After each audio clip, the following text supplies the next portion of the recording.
I'm presenting the EIT Digital Organization, and we are organizing this event together with our sister organization from Climate Kick.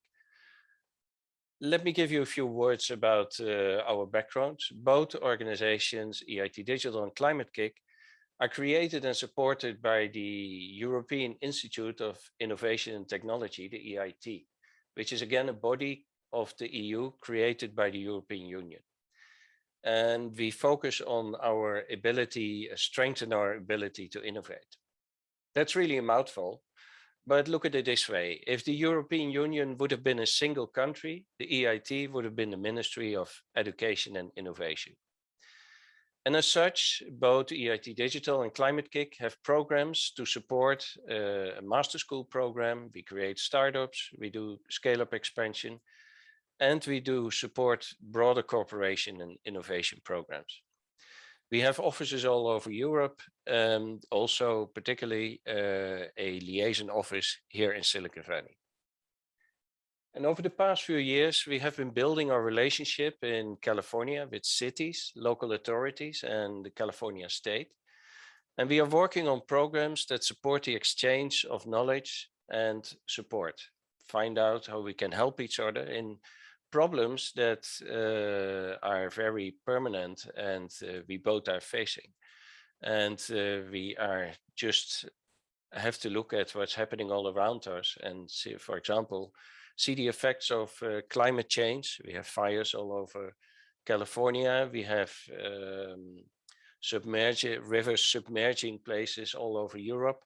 And we know that there's a lot to be done where we can help each other, and we have to work together in providing solutions across the Atlantic. One of the activities we are exploring right now is to explore how Europe and California can support each other in a common goal: the complete transition to zero-emission vehicles. The governor in California in October last year mandated to only sell zero-emission vehicles in California by 2035. And similar mandates can be found all over the world, including a variety of countries in Europe. And the good thing is that with respect to greenhouse gas emissions, this will cause significant changes in how we interact with cars and use them for transportation. Most of the vehicles will likely be fully electric vehicles, even though there are also arguments for hydrogen to be made. And these cars right now, they have a lower autonomy, they take longer to refill, and are more expensive to purchase. And also the form in which the energy is transported to these vehicles, electricity instead of fuel, put additional requirements on our electrical grid. Many of these problems are being studied and gradually addressed, and we will see the impact and the results of that in the years to come. There are, however, problems, additional to problems that will arise, that we will find, which are beyond these technical changes. And frankly, I believe that the technical infrastructure we have to put in place, how difficult it will be, only will be a small part of the problem that needs to be solved.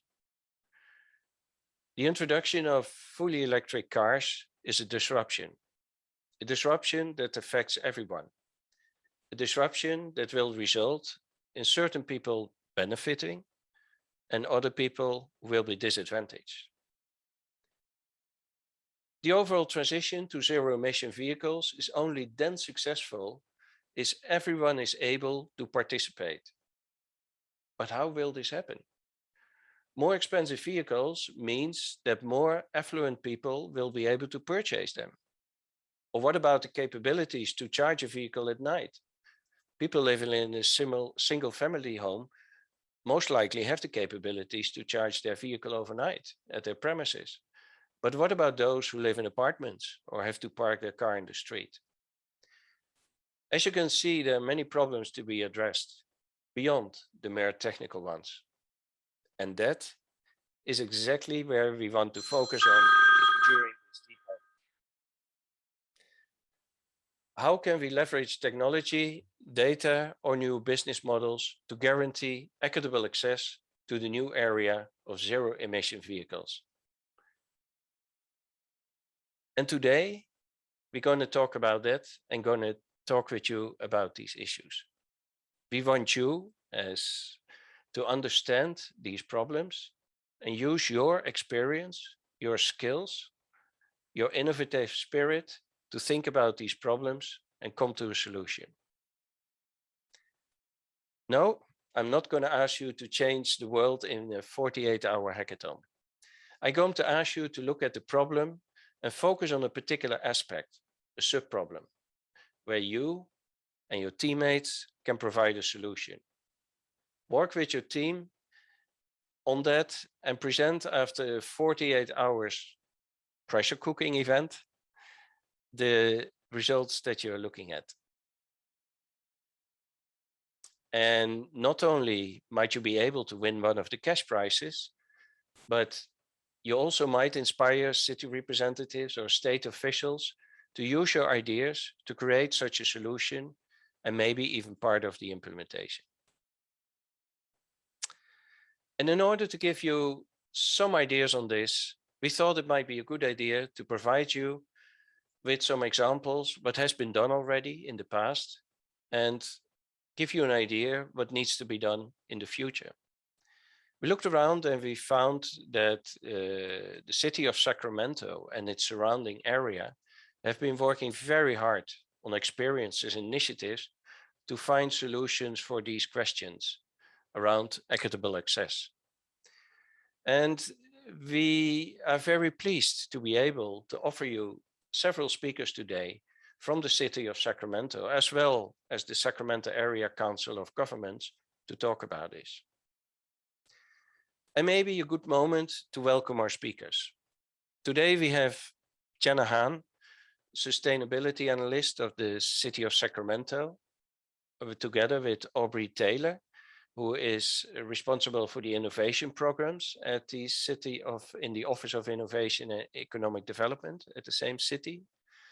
And also James Corliss, who is the Executive Director of the Sacramento Area Council of Governments. Jenna, Aubrey, James, thank you so much for taking the time this morning to give us a further insight in the challenges around equitable zero-emission vehicle access. And we are really eager to listen what you have already done so far and see where you think still work needs to be done. We're really looking forward to listen to your words of experience and inspiration. We have, after our speakers, we will have an introduction on the actual event and the activities, how we will organize ourselves, how we will go in preparation of the hackathon, how you can sign up for it, and all the other details by our friends from UltraHack, who is the organization we work with to implement and moderate the actual hackathon. I just put up the agenda, and as you will see, I'm already overdue to finish my discussion, so I won't make it too long and leave it to our speakers. And we have our speakers, after which you will have a Q&A session on around that. If you have any questions during the presentations, would you be so kind to type them in the chat area so that we can put them forward after they have finished their discussion. And let me stop talking here. I think I've said enough. Let me welcome our first speaker, I believe, which is Jenna Hahn from the City of Sacramento. And I wish you an enjoyable and insightful webinar. Jenna, the floor is yours. Thanks. Thank you. Let me just pull up my presentation here. All right, are you seeing my screen now? Yes. Wonderful. All right. So, as you already know, my name is Jenna Hahn. I'm a sustainability analyst in the City of Sacramento. My pronouns are she, her, and I'm joined today by my colleague Aubrey Taylor with the Office of Innovation and Economic Development. And I'm just so excited to give a really high level overview of some of the things that we've been doing around zero emission mobility, and trying to increase adoption, provide solutions, build partnerships. There's still a lot of work to be done. And so this will just hopefully scratch the surface. We're really excited for you all to be diving in.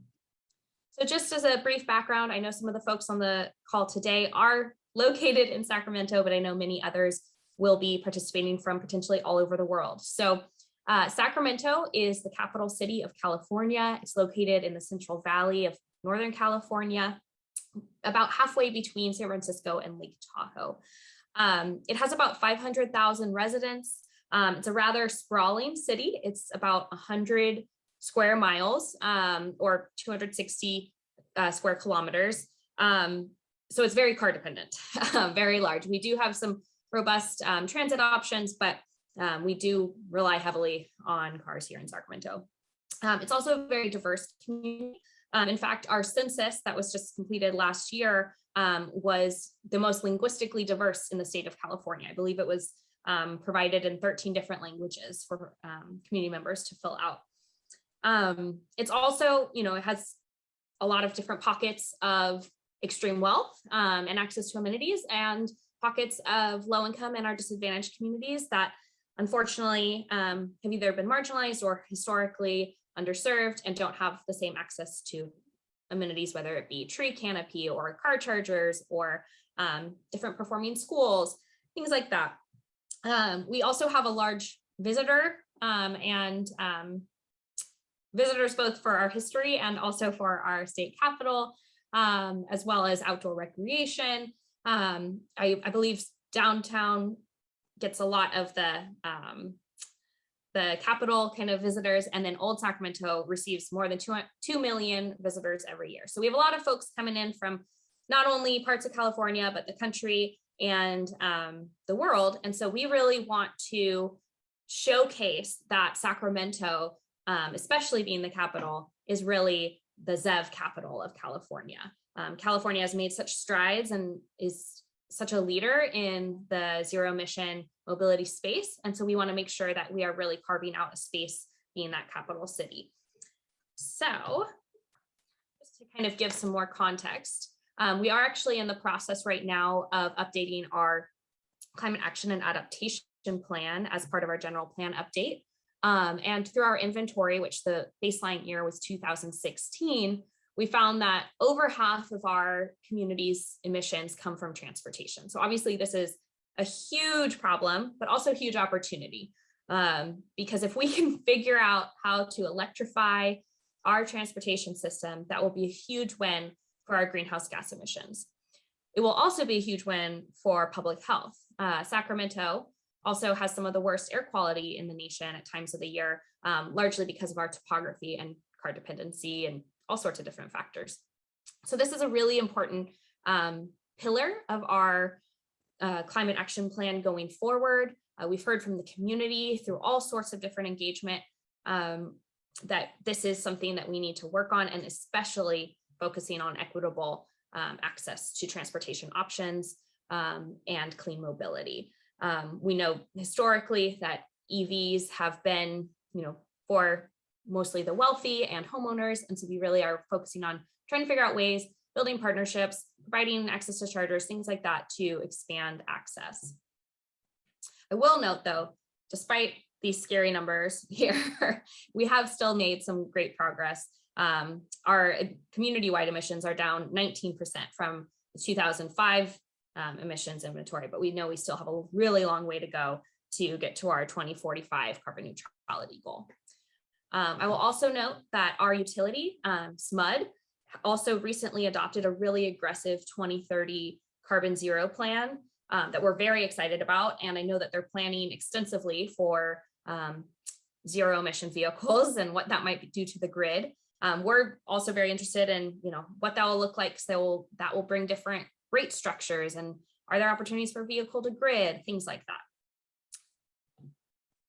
So, climate change is here. Right now, as I speak, Sacramento is kind of caked in a layer of smoke. We have every year, unfortunately, unprecedented wildfires, record-breaking year after year. We're in another drought again. And we're seeing big shifts in our precipitation that we've seen throughout history. So these are just kind of some high-level things that we're already seeing, but we'll continue to see, and that will become more extreme over the coming decades. So it's really important to us that we try our very best to get ahead of these and mitigate where we can. And again, that being so much on our transportation sector. So as I mentioned, Sacramento really wants to be an EV leader. And we are very lucky that we have a lot of strong EV leadership here in the city. Being the capital, we have state level guidance, we have great thought leaders, expertise, we have really collaborative partners, so many different nonprofits and government organizations. And we are very lucky to actually have a regional plug-in electric collaborative that meets monthly, that brings together 40 to 60 plus individuals each month to really kind of chat through, try to collaborate, look for opportunities, bring in different industry leaders or ideas. So that way we try to break down some of our silos and make sure we're working together.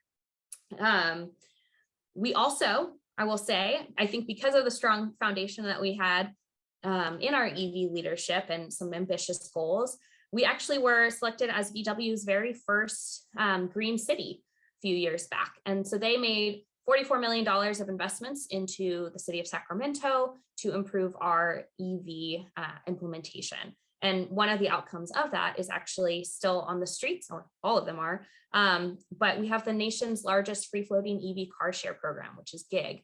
And we're very excited about that. And we're working with them closely to make sure that there is access in our lower income communities as well. All right. So quick background again. So we have a pretty strong policy framework. We adopted our very first EV strategy back in December 2017 with a goal of achieving at least 75,000 ZEVs in Sacramento by 2025. So we have kind of very detailed implementation plan kind of in these different 8 action categories that you see here on the screen.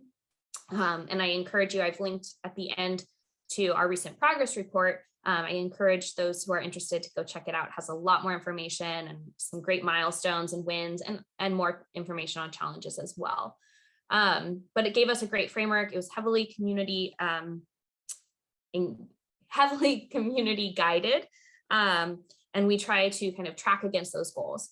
I will say we do have a long way to go to get to that goal by 2025. And this 75,000 mark was kind of Sacramento's share of the state's goals for zero emission vehicles by 2025. We would obviously love to exceed that. Currently, we estimate that we have about only 3.3% of registered vehicles in Sacramento are EVs, and somewhere around maybe 6,000. It's more in the county, but we know there is an uptick, especially with more vehicles coming online and hitting the streets hopefully soon. So we're hopeful that that will increase. We've still got a couple of years left there until that goal, but we know it's going to take a lot of work, and we want to make sure that the EVs are going into diverse hands and expanding the market. So just a quick snapshot of kind of where we were at last year. Just basically this main point here is we know we still have a very large gap, especially in things like community charging infrastructure. We've increased significantly since the plan was adopted in 2017. So in the kind of 2.5 years that this data was collected, we saw a 59% increase in community public charging and nearly a 500% increase in DC fast chargers. We're actually the second, I always mess this one up, second highest density of DC fast chargers per capita in the nation. So we're really proud of that. We now have more than 10 fast charging hubs with multiple DC fast chargers at them. But we still know we have a long way to go. So we have approximately 3,000 more public chargers, levels 2 or DC fast chargers that we'd like to achieve in the next 4 years. And then the city-owned facilities, city-owned chargers, we are hoping to have another 130, and we think that we will more than exceed that because we have quite a few plans to install lots of chargers in the coming years. So this shows here, you have two different maps, kind of a snapshot in time. Obviously, this is changing, especially with quite a few of our wonderful rebate programs that we're lucky to have here in Sacramento and California. Here at the city, we definitely have taken advantage of the Cali VIP program, for example. But as you can see, the chargers are both level 2 and fast. And again, these are just public chargers, are mostly concentrated in the downtown core, which is kind of clustered there towards the middle. And then in the East Sacramento communities, which downtown and East Sacramento are our higher income areas. And downtown, well, there are some lower income communities. It is where the density of jobs and tourism is. So kind of early wave of investments, this really made sense. It was kind of serving those early adopters. But now really as the city, we see part of our role is helping to make sure that there's access to public charging outside of the downtown core, while still knowing that that is important. That's where many visitors are. We want to make sure that no neighborhoods are left behind in the transition to zero emission vehicles and mobility options. So we are really focusing heavily on getting kind of outside of that in these other gray areas, and kind of working to fill the gap that perhaps private sector may not yet have the financial incentives to do so. So we are actually going to be locating public chargers at 13 different community centers and libraries in the next 2 or 3 years. We received a wonderful California grant from the Energy Commission to do so, as well as do a lot of supportive programming and engagement and outreach, because we don't want to just put chargers in the ground and leave them. We want to make sure that people have access to all sorts of resources, can actually access vehicles and understand the new technology, because we know that oftentimes there's a lot of myths or education that has to be done first. So just as a kind of highlight, we've done a lot of different things at the city in the last few years. Again, I really encourage you to check out our progress report because there will be a lot more detail in there, and with access to all sorts of other resources as well. But just a few highlights, we have streamlined our permitting, and we actually were inaugural first recipients of the state's ZEV awards for our streamlined permitting, because we know this can be really problematic for the private sector and getting chargers in the ground. So we have a very quick turnaround, and all of our planners have been trained and are up to date on the different rules and regulations. We also last year, like I mentioned, used Cali VIP, and we installed 103 city-owned connectors at our parking garages and a few key city facilities that are open to the public. And currently, we have nearly 200 chargers, all of which are free for use for the public. Eventually, we may introduce fees for use to recoup some of the electricity costs and to make sure that turnover is efficient, but that probably will be a few years down the road. Right now, we really want to focus on providing that as an amenity and supplemental charging for folks who need it. We also have launched a curbside charging pilot with EVgo. We are actually almost done with construction for our second phase of that pilot, which will be in 2 new locations downtown. And that their first pilot at Southside Park is actually their most successful station in the whole nation. So we're really excited to see that. We know that it's being used regularly. There's 6 fast chargers there. And then this spring, we adopted a REACH code to increase the level of EVSE and EVSE installed in new construction that goes above the current California building code. And we'll likely need to update this continuously because we do expect that to continue to increase as well. And we want to make sure we're continuously pushing our development community while also being mindful that we are in a different market than, say, places like the Bay Area or Los Angeles that have higher higher rents or property values. And so here in Sacramento, we want to be really mindful, especially knowing that we are in a housing crisis, and we want to do everything in our power to make sure we're not increasing the cost burden to our residents or businesses.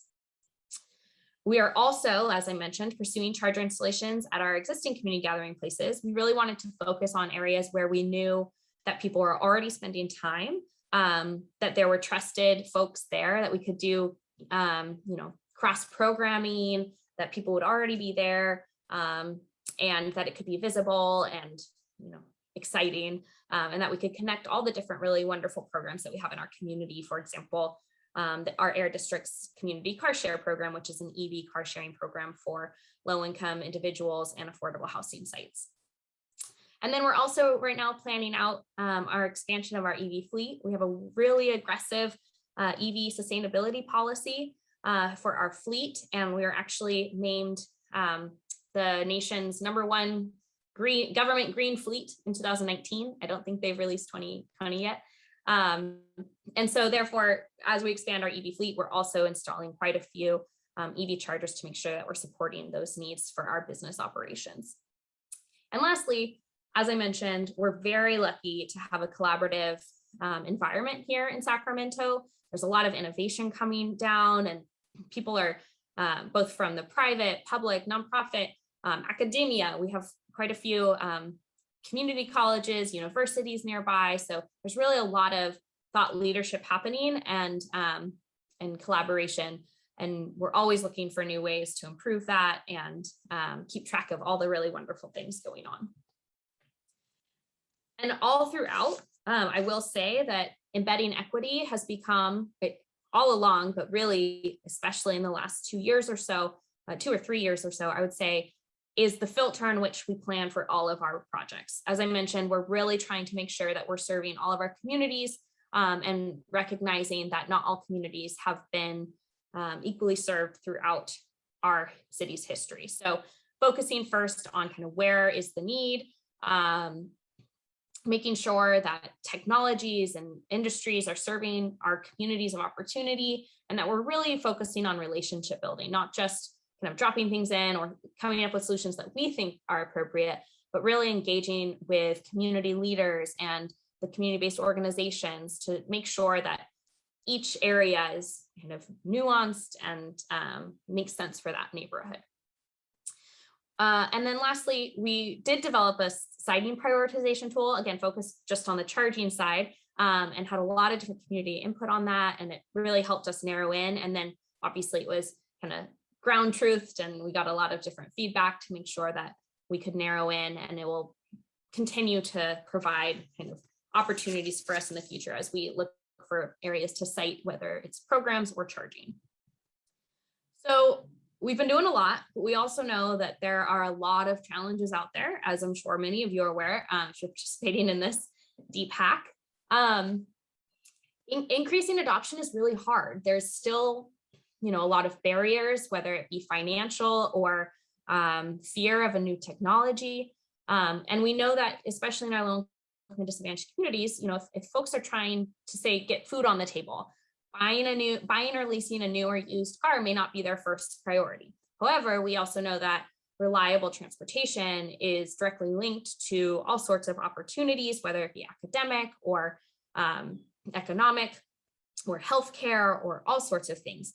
And we want to make sure that, if folks are taking single occupancy vehicles, that it's in the cleanest car possible.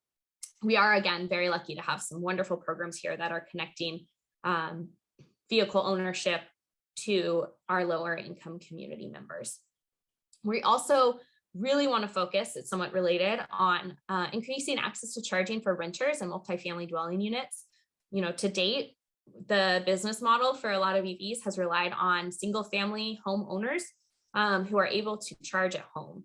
And we know that that's just not going to work. In our community, I believe we have just over half of our residents are renters, and we also have a pretty old housing stock. So that can sometimes require really expensive electrical upgrades, or landlords may not be incentivized or may not be interested in doing it, or their parking may not be assigned. There's all sorts of complicated things at play there. And so we want to continue exploring how do we increase that for our renters and apartments. And where it's not possible, we want to make sure that there's public charging available, or connection to different transit modes, first mile, last mile connections, active transportation, we just really want to make sure we're moving more and more away from gasoline and diesel.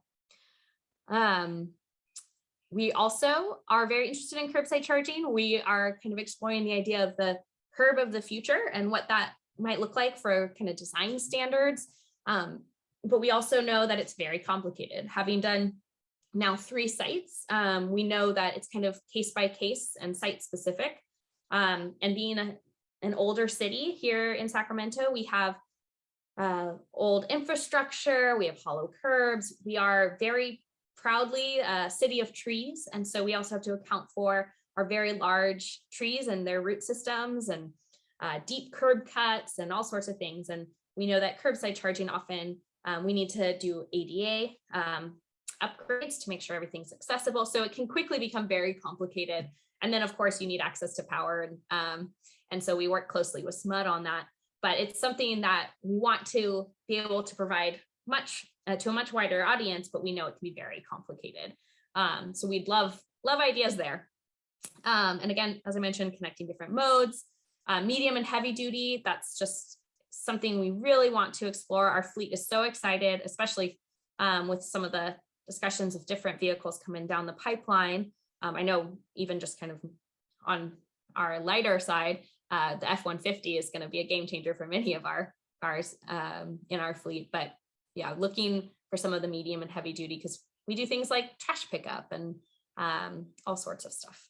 And then lastly, I'll mention we're very interested in our ZEV workforce development and job pipeline. We want to make sure that as all these services and infrastructure and programs are coming into play, that we're not only training, but also employing people from our local community and attracting new businesses and growing them here in Sacramento. So that's kind of where I'll leave it, but I'll kick it over to Aubrey because she's really more of the expert there in our workforce development and innovation side. So Aubrey, over to you.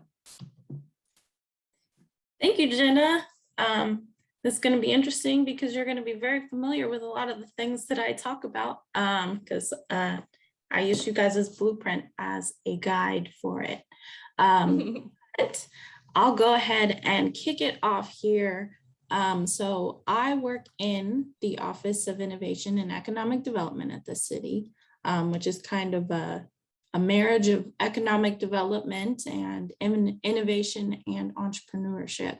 So really we're kind of looking at, growing our economy, growing businesses, like Jenna mentioned, being able to attract and even grow our own.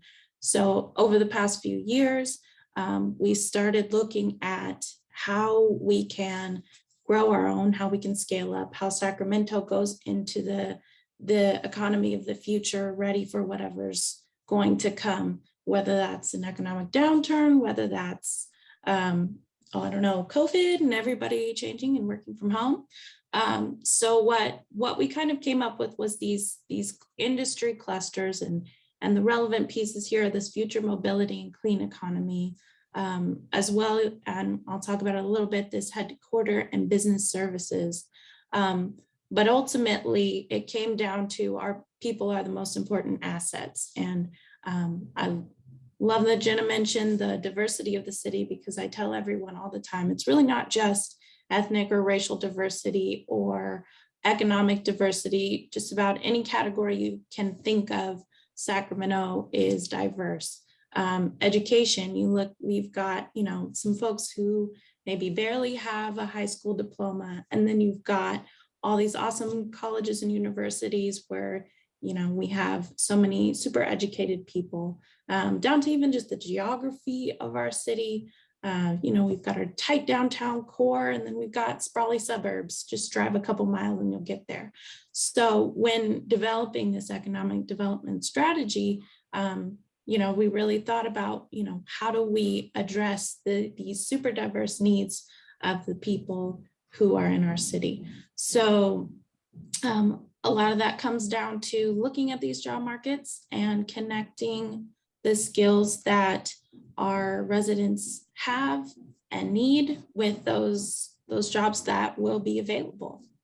So if you want to go on to the next slide, Jenna. So again, I definitely use Jenna's blueprint for EV adoption in our city as as my guide here. And what their work found was that in our ZEV workforce, there are kind of these 5 different job categories that you can really look at. These are STEM careers requiring a degree, manufacturing, which some folks in our region will look more specifically at advanced manufacturing, but manufacturing it is. Automotive, I'm not going to get this word wrong, automotive service technicians, infrastructure upgrades, and service careers. So I'll go a little bit into them in the next few slides. So in this, STEM careers that require a degree, I'm not going to redo all these things, I promise. It's just a wall of text. You know, if this is being created, hopefully you can look at it and pause it later. But the idea here is to just give a snapshot of kind of what these landscapes look like in our region. From an economic development standpoint, these are the kinds of things that, you know, businesses may be looking to establish something here in Sacramento, or looking to, you know, maybe grow or even start their own company out here, are looking at is, you know, what does our job landscape look like? Will we have enough people in the careers that they need to be able to support the jobs they're coming up with? So these numbers that I got from the Bureau of Labor Statistics, May 2020 National, State, Metropolitan, and Neo-Metropolitan Area Occupational Employment and Wage Estimates. These are for pretty much any of the industries, and these are just these kind of job categories. So just wanted to give you like a snapshot of, you know, how much employment is currently in our region for these jobs, you know, what the median hourly wage is and what the annual mean wage is, because that also gives a perspective for companies. Okay, how much am I going to pay this person versus how much do I have to pay them if I'm in Austin or Minneapolis? And again, will I have enough people to hire when I come here? So speaking to this kind of STEM careers requiring a degree category, it's a little bit self-explanatory. These are jobs that typically require a college degree of some kind, and they show kind of the potential for advanced technology industries to thrive in our region. So these are the careers that typically make more money, typically are thinking that the employees that come in with these jobs have either a 4-year degree or an advanced degree, and have sometimes some very industry specific knowledge. So while we know that these numbers will change as jobs are created, these are the types of things, again, that will decide whether these companies locating or not. So go ahead to the next one. Now this is the manufacturing kind of category. Right, yep.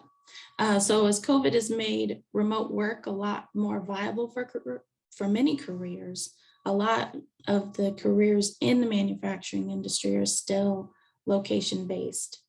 So these are the jobs that maybe won't be able to be as easily outsourced to other areas for companies that are either here now or deciding to locate here in the future. Right now, we have one employer, which is Siemens, that assembles vehicles, and we have another, Clipper Creek, that manufactures and distributes electric vehicle service equipment. And then there are a few small companies that manufacture vehicle or EV related components. So as manufacturers arrive in Sacramento, they look for this skilled workforce that has specific, maybe on the job training, or have completed an apprenticeship, or maybe received some technical training at a community college, or even sometimes in high school or trade school. So as you can see, these jobs aren't as high paying over, annually, but these are still very important to supporting this industry and these companies that come here in Sacramento. You can go on to the next one. Automotive service kind of speaks to itself, and also very in-person career. These folks also have to have training in their field. So right now, there isn't often a lot of training available within the programs maybe at community colleges that's specifically related to zero emission vehicles. So a lot of these technicians get trained by maybe a specific manufacturer of those vehicles directly. But that's, I think, an opportunity for for growth in the future. If you want to go back to the last one real quick, I'll stop talking in a minute, I promise. Yes, especially since these right now, a lot of these specific, a lot of the repairs for these specific vehicles are taken care of at dealerships. Okay, now you can go to the next one. Okay, so infrastructure, like Jenna talked about, is one of the biggest areas for growth in the next few years. As you can see in California, as we're ramping up for these lofty zero emission vehicle goals, there's going to need to be a lot more infrastructure available to support all of that.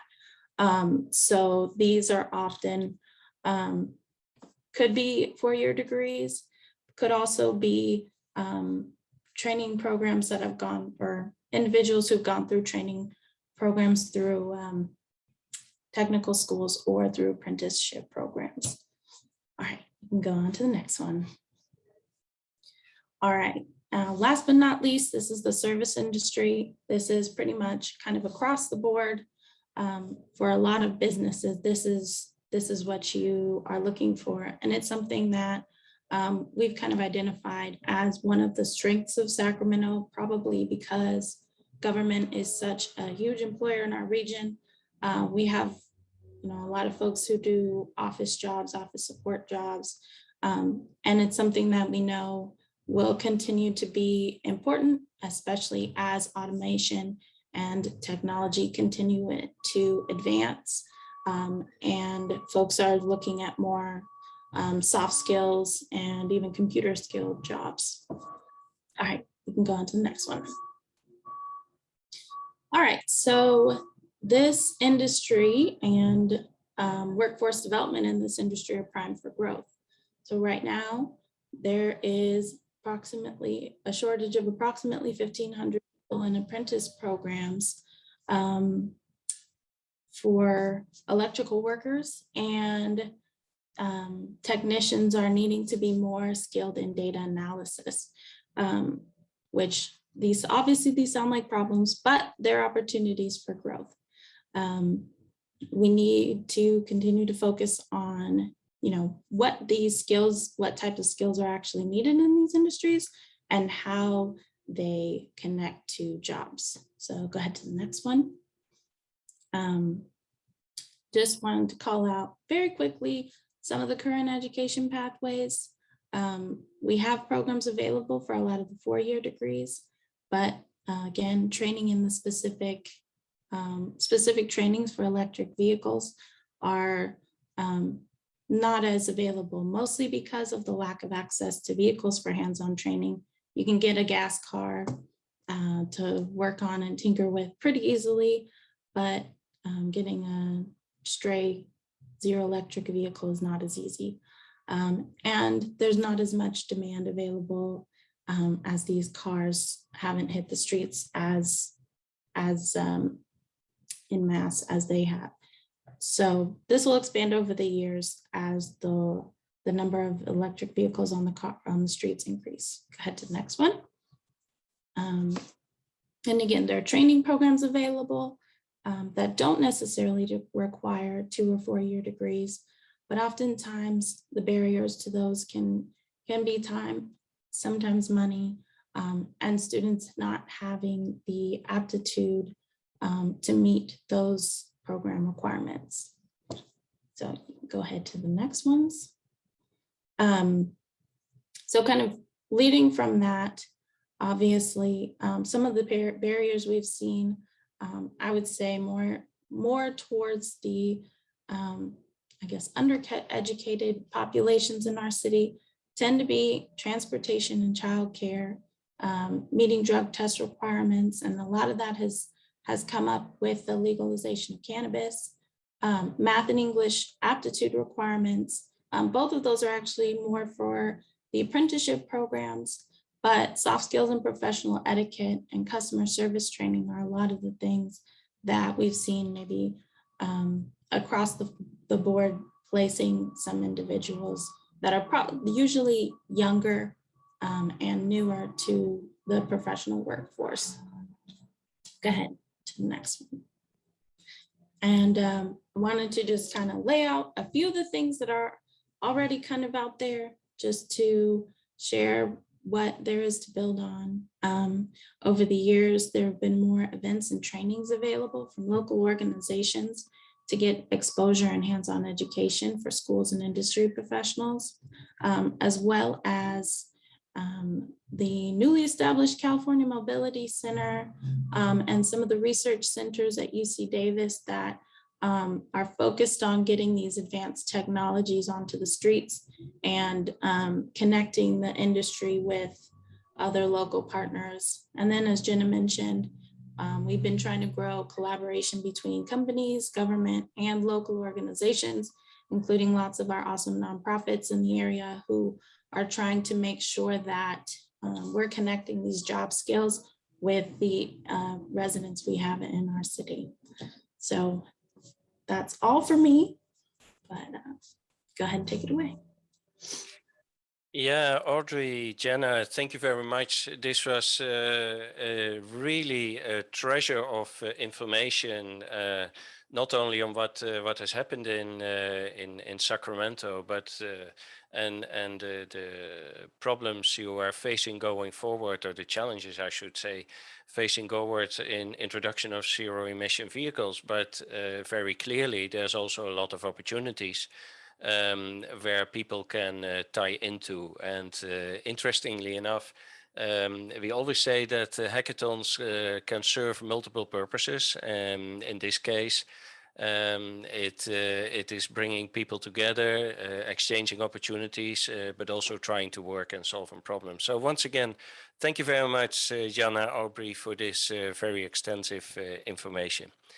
We are running a little bit later than our original program. We will continue going. However, on the other hand, I know that some of you have obligations. So if at a certain moment you have to further go to that, please don't hesitate. At the same time, I would like to welcome James Corliss, the Executive Director of the Sacramento Area Council of Government. And James, thank you very much for joining us, and the floor is yours. Well, thanks, Jan. Thanks so much for having me, and great to follow the city of Sacramento with all the fantastic stuff that's happening in the city. Just so everybody is aware, we are the regional council of governments. So the city of Sacramento is one of our 28 local governments that sits around a board table every 2 months. We stretch from UC Davis up to Lake Tahoe and the Sacramento Delta all the way up to Yuba City and Marysville. And I just wanted to offer a couple of things I think that really builds on Jenna and Aubrey's presentation in terms of what both the opportunity that we think we have here in this region in the state of California, but also some of the challenges. So two opportunities, and they're things that really this region has kind of built from the ground up. And the first we really love and we're very excited by, we call it Civic Lab. And the idea of Civic Lab is to really try to figure out how we can actually address our transportation challenges in this region across the 6 counties in a much more creative and nimble and innovative way. So we've created this program. It's been up and running. Sort of put it a little bit on pause for COVID, but we're going to be coming back soon. Called Civic Lab. It's really for our local government members, our transit agencies, to figure out how we might creatively solve some of our, in this case, transportation and mobility challenges without doing the typical usual things we do. I often talk that I'm a recovering transportation planner because by the book, I was taught and led to believe that we had all the answers. And if you had a transportation problem, I would immediately tell you, well, we just need another 40-foot bus or another lane of freeway and no problem. Just a couple $100 million or 10, 20 years and you know, be patient. We cannot afford to solve problems like that anymore. We simply don't have the resources in this region, despite the Congress acting on infrastructure and the state investing heavily in infrastructure and transportation. Our region is simply, and I've worked in the Bay Area and I've worked a lot of places, but we simply don't have the time, the money to basically try to solve problems the old-fashioned way. And so Civic Lab is a platform to try to actually build a user experience.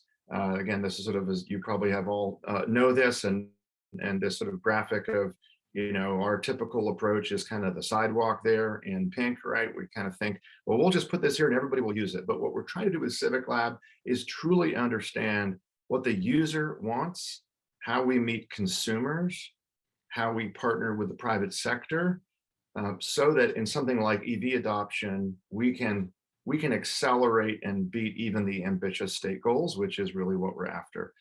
So we use a design thinking process. I've got wonderful staff here at SACOG, but we also have a lot of consultants that we employ, and we have this kind of iterative process, which many of you may be familiar with, but sort of ideating, prototyping, testing, and kind of the loop. If we don't fail in some of our ideas, then we're not pushing the envelope hard enough. And I believe, and I'm really glad we've got some of our state partners on the call, hope you're still there and paying attention, but we, for a long time, in this region, in the city of Sacramento, in the whole region, I think honestly, we've been kind of in the shadow of the state capitol. We're kind of forgotten. If somebody says, you know, oh, you know, I'm from Sacramento, they think the Capitol Dome and not much else. And as Jen and Aubrey, I think, did a really nice job with, we're one of the most diverse regions in the state and the nation, and diverse in all of the ways that Aubrey just explained.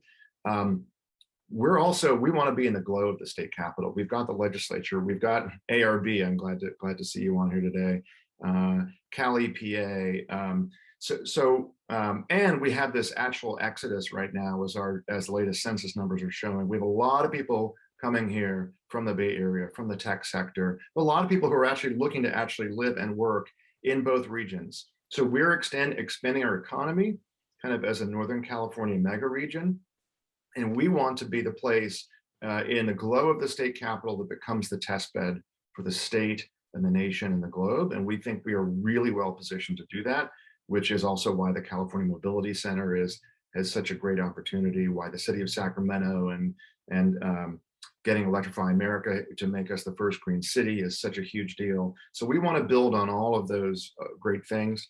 Our first year of Civic Lab, it's really kind of, think of this like, again, sort of a boot camp for innovation. We hatched and launched a bunch of pilot projects that this map shows. It gives you a sense of our region, which is really big and covers a lot of area. Actually, only 22 incorporated cities and 6 counties, which is actually a good thing because it means that every single jurisdiction is around our table. Nobody's left out. And these are just a little bit of a map of a lot of the projects that came out of this Civic Lab effort. We learned a couple of really important things in Civic Lab that we think actually, again, serve as an excellent platform to try and figure out some of the challenges around EV uptake, and especially EV uptake in low-income communities and communities of color and rural communities all across the board. One of which, among many, one of which is we tend to think in public-private partnerships that traditionally either the government has to do it all, or we just have to hand it over and the private sector will solve all of our problems. And when it comes to transportation, we can't afford either of those kind of binary paths. And I will say, with a lot of our European friends on the call today, I do think Europe is a little ahead of this, but I think we're catching up. And I think it is regions like the Sacramento region, a lot of mid-sized regions across the United States that I think actually are embracing innovation, embracing public-private partnerships that have equity and a social good in the top of mind, so that we understand actually how to come into partnership with private sector agencies. We want certain outcomes.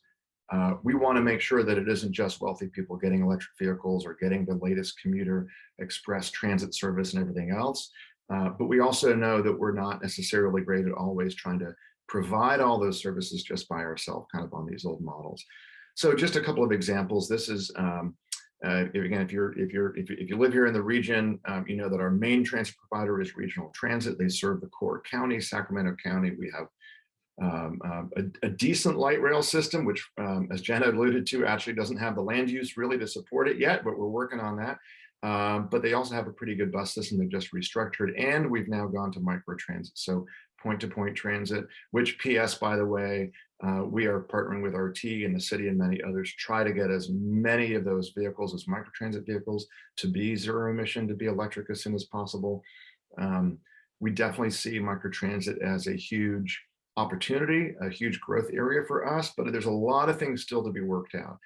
ADA accessibility, sort of subsidy per ride, right? The sort of the, do we pay for the point-to-point service? What does that look like in terms of the cost and the subsidy? But it's a huge opportunity, and we were happy that a lot of our partners came into Civic Lab and came out with a huge. We've also got we got VIA in here in the region in West Sacramento operating in West Sacramento point-to-point microtransit.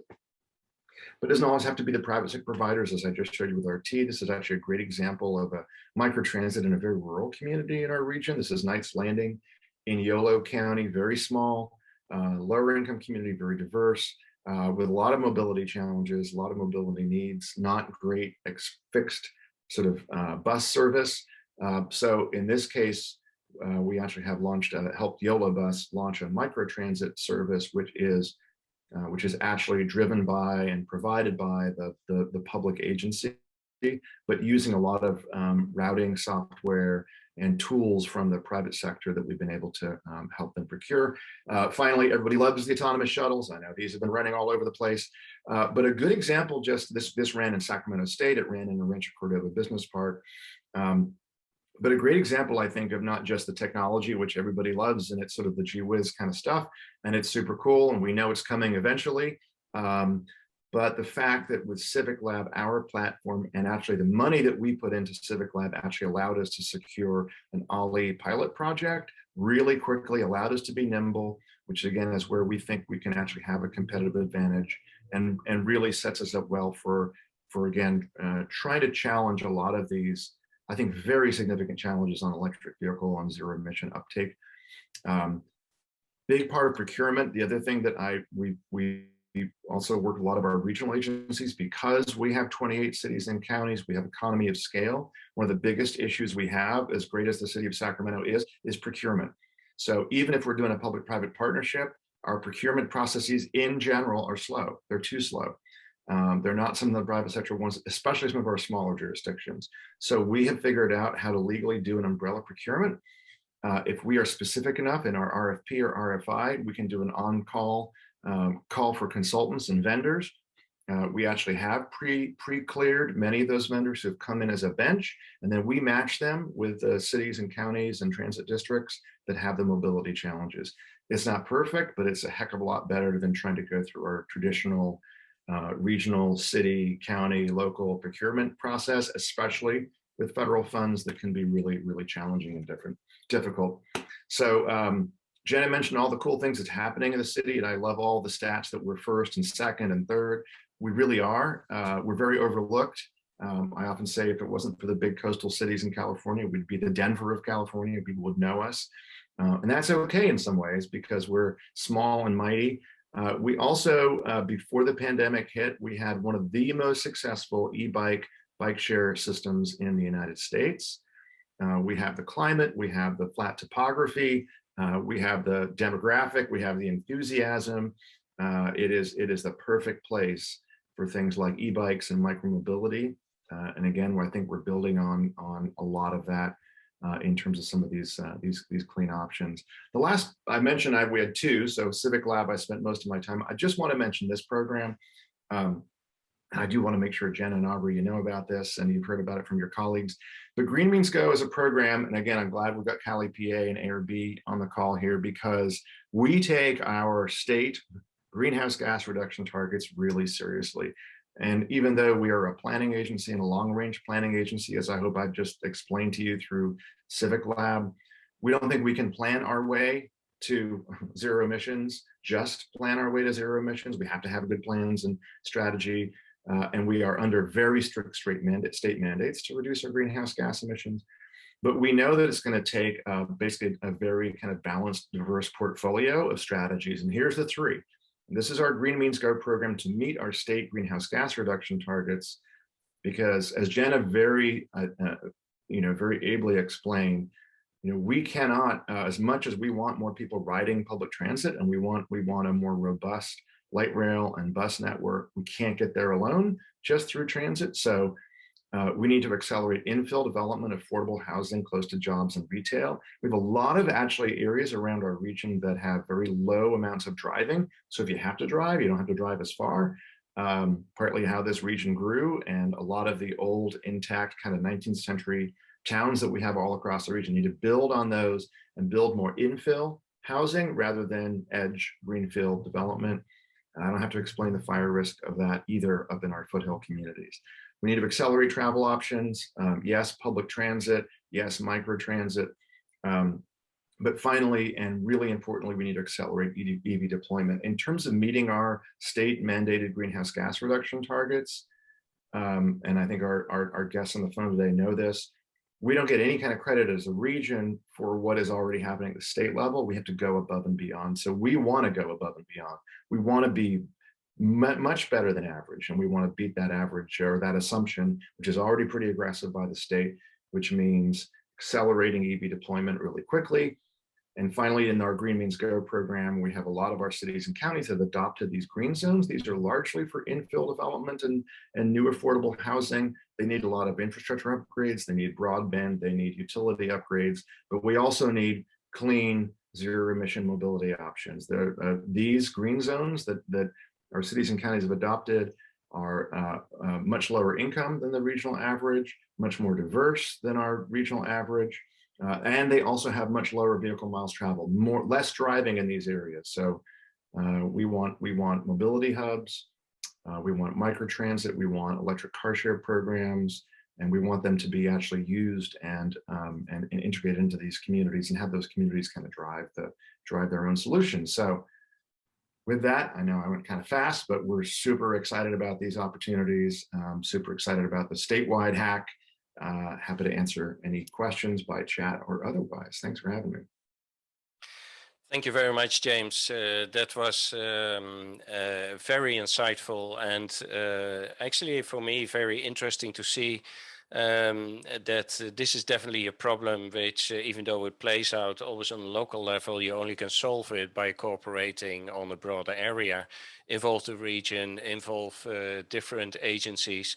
And as what we are trying to do in our cooperation with California and Europe is, maybe we can even help each other and learn from each other from different areas. And you mentioned it also, partly you said, look, we look at Europe, they have different ways, and in certain parts are more advanced in one way.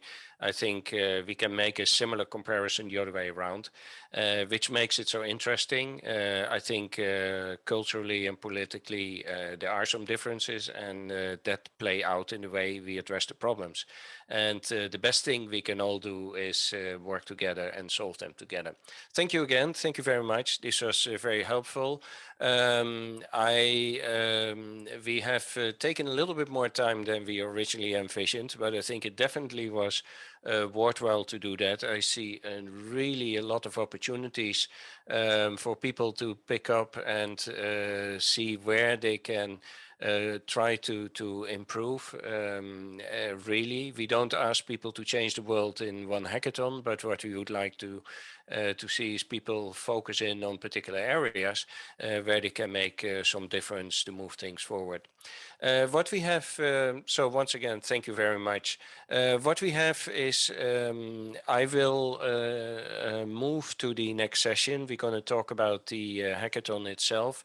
Once again, if you have any questions or any other things, reach out in the chat, or otherwise you can always reach us afterwards, and we will make sure that things will be discussed properly.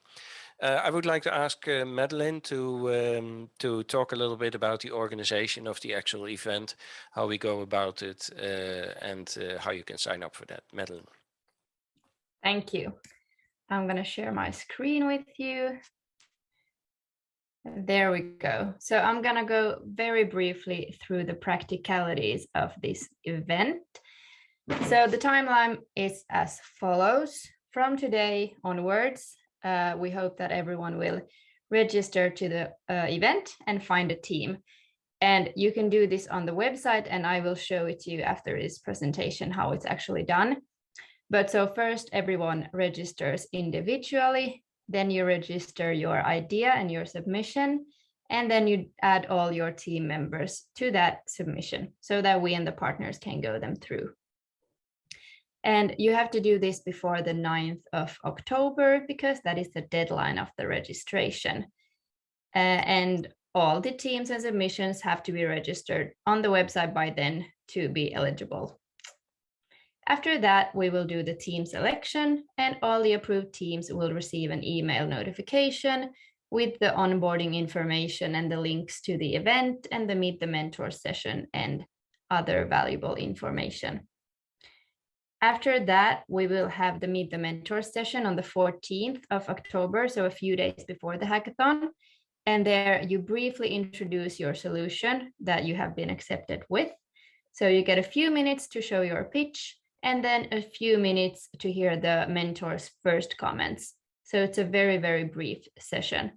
But on the grounds of that, you can develop your solution before the actual hackathon, so you don't come empty-handed to the first hackathon day. And then to the actual event, it will be on the 19th to 21st of October. And of course, you get all the information about the actual event too, but these are the dates where you will come and develop your ideas together with our mentors and our support. And how to find the best team. Of course, if you already have a team, you just register to the event and register your team members as well. But if you don't have a team, you register individually and introduce yourself and your skills. And if not a ready idea, then some thoughts on what kind of ideas you would like to work on during the hackathon. And then the next step is to check out other introductions and other submissions and read them through and see who you are interested in or what ideas you are interested in. The next step is then to contact these interesting persons or teams so that you can join an existing team, or then you can build a team together. And then before the deadline, of course, you register your final team and your final submission, as said earlier. And after that, the next steps are just to wait for the team selection, and you can work on your idea with the team prior to the hackathon, as mentioned, and that is what we wish that you do. And then you meet the mentors and work a bit more before the actual Deep Hack event. And of course, we suggest that you start searching for your team members early today, please. And try to find a team that complements your own talents and your own expertise so that you have so many diversity or so much diversity as possible in your team. And of course, 2 people can form a winning team, but we have noticed that if you are a team of 3 to 5 persons, then usually the workload is divided more evenly at the actual event. Yes. That's the short introduction or the brief instructions. And of course, if you have any questions, feel free to reach out to me and to Juhani, and we will help you in any way we can. And I will still, when I have you on the line, show you how the submission is made, because it's a bit messy sometimes. So here you have the ultrahack.org Zero Emission Mobility Deep Hack event page.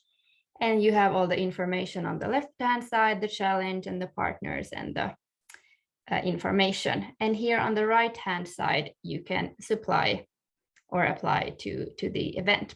So you put your name, you put a photo if you want, you put your address, and then your role. Are you a student, junior, senior, professional, or other? And then the role you would like to be in the team. You put the track, which is of course the only track right now, and you write a short personal introduction. So about me, something about me. And then we submit like this. After that, we can write a project name. So testing, you write the project name and you write a short description of the idea that you have. And again, we submit that. Now you have your submission, but we would still like you to add some more details to your submission. So go to your submission, and then you can write further details right here. And then you can put some tags if you like, or some testing URL if you already have an existing version. And most importantly, here you add your team members who have done the first step in assigning to the site with the personal registration. So add your team, and then of course put update. And that is briefly it. So very quickly, but I think it will be helpful when you start to submit your ideas, because sometimes you forget some steps. Thank you.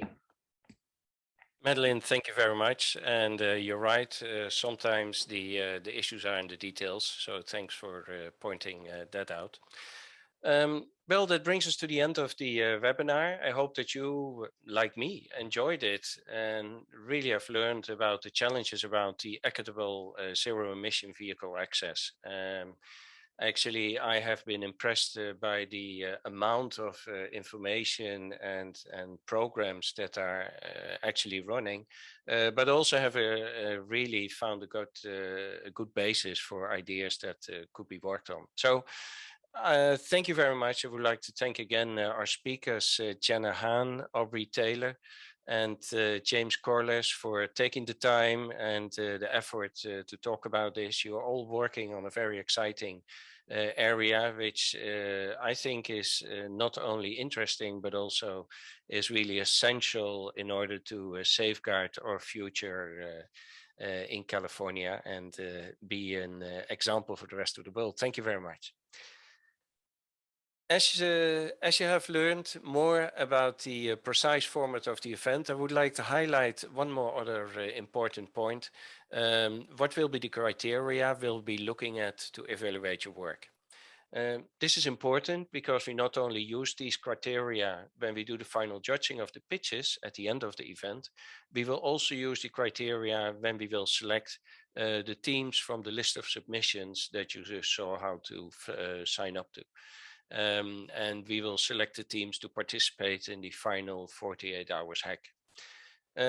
You'll have a lot of freedom in the which problem you select to solve, as long as it is within the framework of the challenge description as we have published. You're free to choose how you would like to go about solving this, as well as with whom you want to form a team to solve this. So when we are evaluating your work, we will be taking the following things in mind. First of all, does a solution that you're working on solve a relevant problem within the challenge? And is it innovative?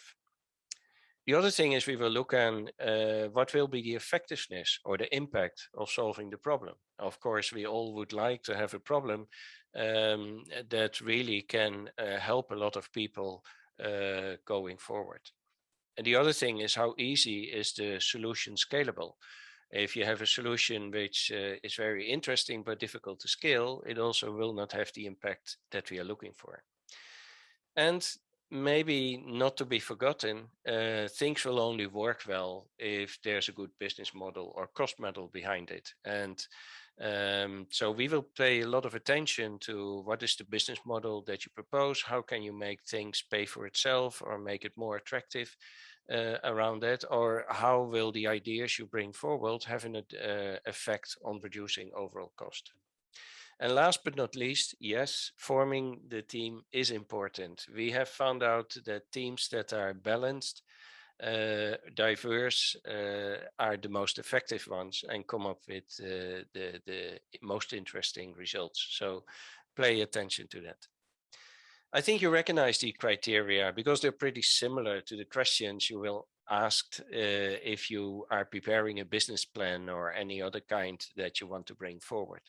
And you really have to see this in this context. I strongly recommend you to keep these criteria in mind when you start working on the challenge.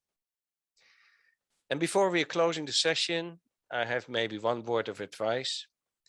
There are no good or bad solutions, but solutions will be more or less effective or more or less elegant. Don't stop challenging yourself. Challenge yourself by asking others to hold the mirror in front of you. There are many knowledgeable mentors and advisors you can approach. Use them, ask questions, let them provide feedback to your ideas.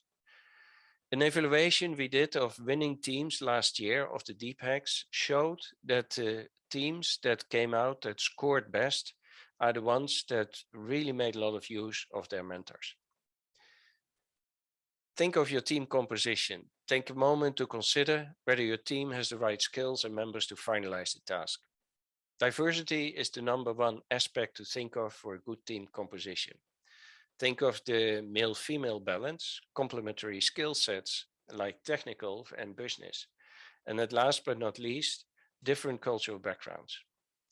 Balanced and diversified teams go a long way to an exceptional performance. And with that, I think I've spoken enough. Thank you very much for your attention for this webinar, and I'm looking forward to see you again on the Zero Emission Mobility Deep Hack from 19 to 21 of October. Thank you very much.